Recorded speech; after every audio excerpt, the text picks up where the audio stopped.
Okay, Assalamualaikum dan selamat pagi. Okay, kita jumpa lagi untuk chapter bab yang baru iaitu koordinasi badan. Okay, tanpa melengahkan masa, kita pergi yang pertama. Okay, kamu tengok kepada slideshow ini. Okay, slideshow ini untuk koordinasi badan. Okay, apakah itu dalam koordinasi badan? Okay, koordinasi badan dia mengawal semua fungsi-fungsi di dalam badan. Okay, kita pergi pada sistem endokrin. Okay, apa itu sistem endokrin? Okay, dalam sistem endokrin, okay, kalau kamu tengok ni okay, sistem endokrin dan fungsi. Okay, koordinasi badan adalah tindak balas terhadap rangsangan. So, apa-apa contohnya lah kan, kamu nampak ada seekor ular tiba-tiba. So, apa yang kamu rasa? Okay, mesti confirm kamu akan rasa takut, kamu akan rasa cemas. Itu adalah tindak balas. Itu adalah satu tindak balas yang mana berlaku dalam badan kamu. Okay. Koordinasi badan terbahagi kepada dua, iaitu koordinasi saraf dan koordinasi hormon. Okay, saraf. Okay, saraf ini dikawal oleh sistem saraf. Okay, kalau kamu tengok gambar ini adalah sistem saraf pusat. Okay, sistem saraf pusat yang mana terdiri daripada otak, saraf tunjang yang dekat belakang kamu yang menghubungkan kepada otak. Itu adalah sistem saraf pusat. Okay, sistem saraf periferi pula adalah sistem saraf yang di luar sistem saraf pusat, yang mana saraf kranium yang menghubungkan tengkorak di sini kranium, saraf spina luar daripada saraf tunjang ini, dan sistem saraf autonomi di tengah-tengah sini. Ini semua saraf kranium dan saraf spina adalah sistem saraf soma. Pergi kepada jenis koordinasi yang kedua, iaitu koordinasi hormon. Ini yang kita nak belajar yang pertama, iaitu sistem endokrin. Endokrin ini yang kalau kamu tengok dalam buku teks kamu memang cantik, yang mana sistem endokrin ini yang dikawal oleh hormon. Sistem endokrin yang dikawal oleh hormon. Kalau kamu tengok jenis-jenis sistem endokrin manusia, ada kelenjar pituitari, thyroid yang dekat kamu punya halkum sini, pankreas, kelenjar adrenal dekat kamu punya ginjal, kemudian ovari untuk perempuan, dan testis untuk lelaki. Kita pergi, apakah itu sebenarnya sistem endokrin? Sistem endokrin adalah sistem dalam badan yang mengkoordinasi fungsi badan dan bergerak balas terhadap rangsangan. Apa-apa rangsangan adalah dikawal oleh sistem endokrin. Kamu tiba-tiba kamu nampak kamu tersentuh benda yang panas, nanti confirm kamu akan mengangkat tangan. Kamu terkena benda yang tajam, confirm kamu akan mengangkat tangan. That is a system endokrin, yang mana dirembeskan oleh hormon, yang mana hormon dirembeskan oleh kelenjar tanpa duktus. Apa itu kelenjar tanpa duktus? Kelenjar tanpa duktus tu maksudnya dia tak ada dia tiada sistem yang khusus, yang mana dia sistem tanpa duktus ni dia melalui sistem aliran darah. Dia melalui darah, dia tak ada melalui organ. Mana aliran darah, hormon ini dia akan dirembeskan melalui sistem aliran darah. Kemudian hormon adalah sejenis protein yang mana dirembes dalam kuantiti sikit saja, yang mana organ sasaran punya reseptor yang sesuai dan merangsang fungsi tisu atau organ khusus. Gerak balas adalah perlahan dan kesan adalah lebih lama. Ini yang wajib kamu untuk hafal. Dalam manusia, untuk seorang perempuan dan lelaki dia sama saja, tapi bezanya perempuan dia ada ovari, lelaki dia ada testis. Kamu lelaki, so kamu you have a testis. Untuk perempuan lelaki lebih kurang sama, ada kelenjar pituitari dekat otak, thyroid dekat kamu punya trakea sini, adrenal dekat atas buah pinggang, pankreas yang berbentuk daun, dan ovari untuk perempuan, dan testis untuk lelaki. Kita pergi ini adalah di mana letaknya. Pituitari terletak bawah cerebrum, iaitu bawah otak. Thyroid dekat trakea. Adrenal letak dekat ginjal, dekat atas ginjal. pankreas yang berbentuk daun ni, ovari ni yang untuk perempuan yang mana dekat sistem peranakan dia. Testis pun untuk lelaki, testis untuk lelaki terletak dekat skrotum, dekat kamu punya skrotum. Okay. So pergi kepada kelenjar endokrin dan fungsi dan hormon. Ini wajib untuk kamu ingat dan hafal ya. Saya ingatkan kamu ya. Okay, kelenjar pituitari dia merembeskan dua jenis hormon, iaitu ADH dan GH. Okay, antidiuresis dan pertumbuhan. Okay, untuk ADH dia mengawal kuantiti air dan serat semula oleh ginjal. Okay, hormon pertumbuhan pula dia merangsang pertumbuhan di peringkat kanak-kanak. Okay, yang kamu dah belajar mengenai pola pertumbuhan untuk chapter yang lepas. Okay, mengekalkan komposisi badan yang sihat, mengekalkan jisim otot serta jisim tulang bagi orang dewasa. Kelenjar thyroid. Okay, kelenjar thyroid nanti soalan dia mesti akan tanya, apakah hormon yang dilembeskan oleh kelenjar sekian-sekian. Okay, contohnya kelenjar thyroid. So, hormon yang dirembeskan ialah hormon thyroksina yang mengawal kadar metabolisme badan. Apa itu kadar metabolisme? Okay, kadar metabolisme adalah kadar pergerakan badan, aktiviti badan. Dan kedua, mengawal pertumbuhan dan perkembangan fizikal dan mental dalam kanak-kanak. Sekali lagi, tiroksina, so maksudnya tiroksina dengan hormon ni lebih kurang sama. Okay, yang mana dia mengawal pertumbuhan dan perkembangan fizikal. Okay, kelenjar adrenal. Okay, ingat lagi tak? Kelenjar adrenal kat mana? Okay, kelenjar adrenal yang dekat buah pinggang itu, atau buah pinggang yang mana dia merembeskan hormon adrenalina, menyediakan badan kita untuk bertindak dalam keadaan kecemasan. Contohnya, tiba-tiba kamu nampak ular, mesti confirm kamu akan lari. So, masa ini hormon adrenalina akan dirembeskan. Okay, mana meningkatkan kadar metabolisme.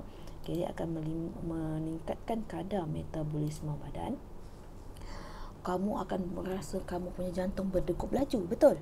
Bila kamu nampak ular. Okay, yang ketiga pula meningkatkan glukosa dalam darah dan membesarkan saiz anak mata. Okey, yang keempat adalah kelenjar pankreas yang berbentuk daun. Tadi kalau tak ingat, kamu pergi kepada slide yang tadi. Okay, yang mana dia akan merembeskan hormon insulin untuk mengawal aras glukosa di dalam darah dengan menukarkan glukosa yang berlebihan kepada glikogen. Okay, ini selalunya pernah tak dengar kalau orang yang kencing manis tu akan disuntik kepada hormon insulin. Orang yang sakit kencing manis sebab dia tak cukup, maksudnya dia punya kelenjar pankreas dia tidak cukup untuk merembeskan hormon insulin, sebab tu disuntik dalam badan, selalunya untuk pesakit diabetes. Okay, yang seterusnya adalah kelenjar ovari, yang mana ovari ini untuk lelaki ke perempuan? Okay, ovari untuk perempuan. Okay, yang mana dia merembeskan dua jenis hormon, iaitu estrogen dan progesteron. Okay, estrogen mengawal ciri seks sekunder perempuan, contohnya macam perkembangan payudara, pembesaran pinggul ni punggung lah. Okay, merangsang penghasilan ovum dan menyediakan uterus untuk penempelan embrio, untuk penempelan anak lah masa dia mengandung. Okay, yang kedua hormon yang dirembeskan adalah progesteron, mengekalkan ketebalan dinding uterus semasa penempelan embrio, semasa penempelan anak semasa dia mengandung. Okay, seterusnya untuk lelaki iaitu testis. Hormon yang dihasilkan oleh testis adalah testosteron yang mengawal perkembangan ciri seks sekunder lelaki seperti suara garau. Kamu ada kan? Kamu akan tiba-tiba kamu rasa suara kamu besar untuk lelaki, dan ada pertumbuhan misai dah lagi besar-besar, tiba-tiba ada tengok ada misai, ada janggut. Okay, ini dikawal oleh hormon testosteron dan merangsang penghasilan sperma. Okey, ini pula adalah kesan ketidakseimbangan. Kalaulah tiba-tiba hormon tersebut kurang, macam tadi saya cakap, kalau tiba-tiba hormon insulin kamu kurang, apakah akan terjadi? Okay, kita tengok one by one.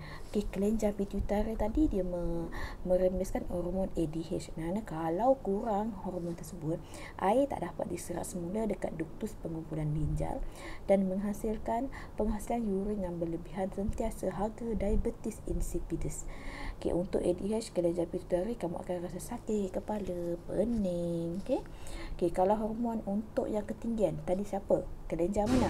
kelenjar pituitari. Okey, dia mengawal apa tadi? Mengawal pertumbuhan. Okey, pertumbuhan yang mana dia kamu kalau dapat kelenjar pituitari ni sikit sahaja kamu dirembeskan, dia akan mengalami kekerdilan. Kalau terlebih pula kamu akan jadi kegergasian. Kamu akan jadi tiba-tiba tinggi sangat. Ini sebagai contoh dia lah. Pertumbuhan kamu tidak akan terkawal, tidak mengikut kepada pola pertumbuhan yang kamu dah belajar sebelum. Okay, thyroxina yang mana iaitu kelenjar thyroid menyebabkan penyakit goiter. Apa itu goiter? Goiter contohnya beguk. Contoh gambar ni goiter, tak tahan sejuk, perkembangan fizikal akan terbantun. Okay, cenderung menjadi gemuk, kurang tenaga pada orang dewasa dan kadar metabolisme rendah, kadar keaktifan dia lemah. Okay, thyroid pula. Okay, kelenjar thyroid pula mana thyroid tadi? Dekat buah pinggang, mengandar kadar metabolisme tadi, berpeluh dan terasa panas, pembesaran kelenjar thyroid, bola mata menonjol, contoh macam inilah ya, sukar tidur, kurus walaupun kurang kuat selera makan dan kadar metabolisme tinggi. Okay, pankreas pula, yang ini saya cakap tadi, so adalah penyakit diabetes mellitus kalau kekurangan hormon insulin. Sebab itu bila kalau tengok kalau ada ayah ke, kalau ada mak, nenek ke, doktor mesti akan membagi ubat insulin ataupun cucuk. Glukosa yang berlebihan tak dapat dialihkan kepada glikogen, di mana aras glukosa darah akan meningkat. Sebab tu sakit diabetes, kencing manis. Berlebihan hormon insulin iaitu pankreas. Pankreas tadi bentuk daun tadi.